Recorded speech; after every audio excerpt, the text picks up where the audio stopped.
며느리 빨래하다가 옷주머니에서 콘돔이 나왔어요.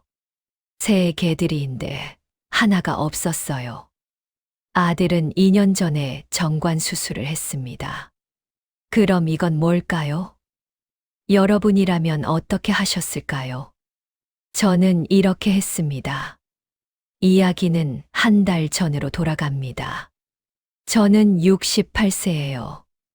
남편은 5년 전에 돌아가셨고요. 아들 하나 있어요. 33살이에요. 5년 전에 결혼했어요. 며느리는 28세고요. 커피숍에서 일해요. 저는 아들 며느리랑 같이 살아요. 3층짜리 주택이거든요. 1층은 제가 쓰고요. 2층은 아들 부부가 써요. 결혼할 때 아들이 그러더라고요. 엄마 혼자 사시면 안 되니까 같이 살자고요. 며느리도 좋다고 했어요. 시어머니 모시겠다고요. 처음엔 좋았어요. 며느리가 착했거든요. 근데 요즘 뭔가 이상했어요. 3개월 전부터였어요. 며느리가 야근이 잦아졌어요. 일주일에 서너 번은 늦게 들어왔어요. 밤 10시, 11시까지요. 커피숍이 그렇게 바쁜가 싶었어요. 휴대폰도 항상 뒤집어 놔요. 누가 전화 오면 방으로 들어가서 받고요. 화장도 진해졌어요. 예전엔 안 그랬거든요. 새 옷도 자주 사고요. 명품 가방도 생겼더라고요. 며느리 월급이 200만 원인데요. 어떻게 명품을 사요? 아들한테 물어봤어요. 내가 사줬냐고요. 아들이 아니래요. 자기도 모른대요. 며느리가 번 돈으로 샀을 거래요. 이상했어요. 지난주 화요일이었어요. 빨래할 날이었어요. 저희는 빨래를 같이 해요. 며느리가 일하니까 제가 해주거든요. 며느리 옷도 모았어요. 재킷 하나가 있었어요. 가죽 재킷이요. 새로 산 거 같더라고요. 주머니를 확인했어요. 혹시 휴지나 영수증 있으면 꺼내야죠. 손을 넣었어요. 뭔가 만져졌어요. 꺼내봤어요. 작은 상자였어요. 콘돔이었어요.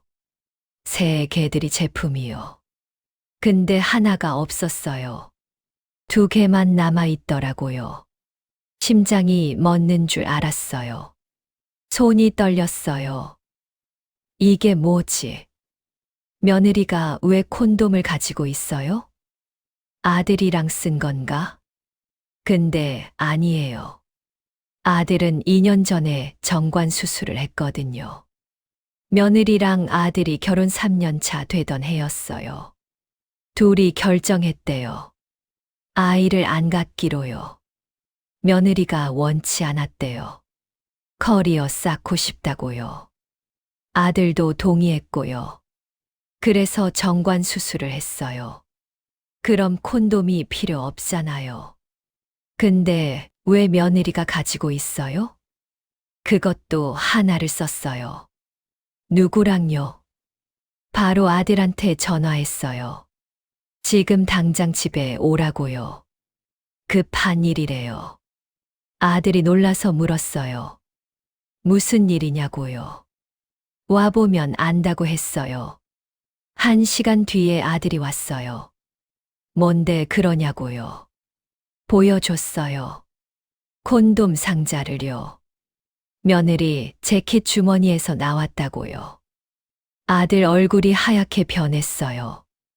이게 뭐냐고 물었어요. 저도 모른다고 했어요.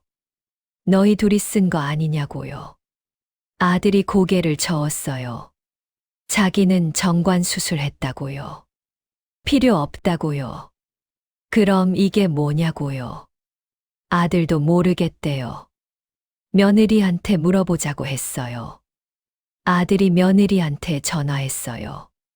지금 어디냐고요. 며느리가 가게래요. 몇 시에 들어오냐고요. 오늘 야근이래요. 9시에 끝난대요. 아들이 끊었어요. 표정이 굳어 있었어요. 엄마 같이 가요. 어디를요? 며느리 가게요. 확인해 봐야겠어요. 저도 따라가겠다고 했어요. 8시에 집을 나섰어요. 며느리 가게는 집에서 30분 거리예요. 커피숍이에요. 프랜차이즈가 아니고요. 개인이 하는 작은 가게예요. 사장이 40대 초반 남자래요. 며느리가 거기서 2년째 일해요. 8시 반에 도착했어요. 가게는 영업 중이었어요. 손님이 몇 명 있었고요. 차에서 기다렸어요. 9시가 됐어요. 손님들이 나갔어요. 가게 문을 닫았어요. 불이 꺼졌어요. 근데 며느리가 안 나왔어요. 10분이 지났어요. 20분이 지났어요. 아들이 내렸어요. 저도 따라 내렸어요. 가게 앞문은 잠겨 있었어요. 뒷문으로 돌아갔어요. 창문이 있었어요. 안이 보였어요. 며느리가 있었어요. 남자랑 같이요. 사장이었어요. 둘이 안고 있었어요. 키스하고 있었어요. 가슴이 무너지는 것 같았어요. 아들은 그 자리에 굳었어요. 며느리가 사장 셔츠를 벗기고 있었어요. 더 이상 볼 수 없었어요. 아들이 뒷문을 열었어요. 박차고 들어갔어요. 며느리가 비명을 질렀어요. 사장은 뒤로 물러났어요. 아들이 소리쳤어요. 뭐 하는 거냐고요. 며느리가 울면서 말했어요. 미안하다고요. 사장은 옷을 주워 입으면서요. 도망가려고 했어요. 제가 막았어요. 어디 가냐고요. 사장이 당황해서 말했어요. 죄송하다고요. 몰랐다고요. 기혼자인 줄 몰랐대요. 거짓말이에요. 며느리 손에 결혼 반지 있는데요. 아들이 며느리한테 물었어요. 얼마나 됐냐고요. 며느리가 대답 못했어요. 사장이 대신 말했어요.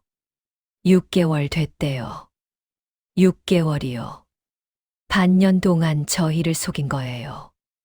더 이상 거기 있을 수 없었어요. 아들한테 가자고 했어요. 며느리는 울면서 따라왔어요. 자, 아니 조용했어요. 며느리가 뒷자리에서 계속 울었어요. 미안하다고 말했어요. 아들은 대답하지 않았어요. 집에 도착했어요. 거실에 앉았어요. 며느리가 무릎 꿇고 빌었어요. 용서해달라고요. 잘못했다고요. 아들이 물었어요. 왜 그랬냐고요. 며느리가 대답했어요. 사장이 잘해줬대요. 관심을 가져줬대요. 당신은 일만 한다고요. 저는 화가 났어요. 그게 이유가 되냐고요. 결혼했는데 바람을 피워요. 며느리가 변명했어요. 외로웠대요. 당신들은 모른대요. 아들이 말했어요. 짐 싸라고요. 당장 나가라고요. 며느리가 또 울었어요. 한 번만 용서해달라고요. 다시는 안 그러겠다고요. 아들은 고개를 저었어요. 끝이래요. 더 이상 같이 못 살겠대요. 며느리가 저한테 빌었어요. 어머니 말씀 좀 해달라고요. 저도 고개를 저었어요. 아들 결정을 따르겠다고요. 며느리가 짐을 쌌어요. 친정으로 갔어요. 다음 날 아들이 변호사를 만났어요. 이혼 서류를 준비했어요. 위자료 청구도 했고요. 5천만 원이요. 며느리가 거부했대요. 돈이 없다고요. 그럼 재판 가자고 했어요. 증거가 있으니까요. 콘돔이랑요. 현장 목격도 했고요. 사장도 증인이고요. 지금은 한 달이 지났어요. 재판 준비 중이에요. 며느리가 결국 이혼에 동의했대요. 위자료는 3천만 원 주기로 했고요. 아들은 힘들어해요. 5년을 같이 살았는데요. 믿었는데요. 배신당했으니까요. 저도 속상해요. 며느리를 딸처럼 생각했거든요. 근데 이렇게 될 줄 몰랐어요. 시청자 여러분께 말씀드리고 싶어요. 혹시 며느리나 사위가 이상하면요. 잘 살펴보세요. 야근이 잦다든지요. 휴대폰을 숨긴다든지요. 새 옷이 많아진다든지요. 다 이유가 있어요. 저는 빨래하다가 알았어요. 콘돔 하나 때문에요. 만약 제가 주머니를 안 봤으면요. 아직도 모르고 살았을 거예요. 며느리는 계속 속였겠죠. 다행히 알게 됐어요. 아들이 더 상처받기 전에요. 지금은 아들이 새 출발 준비 중이에요. 혼자 살기로 했대요. 저도 아들을 응원해요. 더 좋은 사람 만날 거라고요. 며느리는 지금 커피숍도 그만뒀대요. 사장이 해고했대요. 당연하죠. 여러분 가족을 지키세요. 작은 신호도 놓치지 마세요. 저처럼 빨래하다가요. 진실을 발견할 수도 있어요. 감사합니다.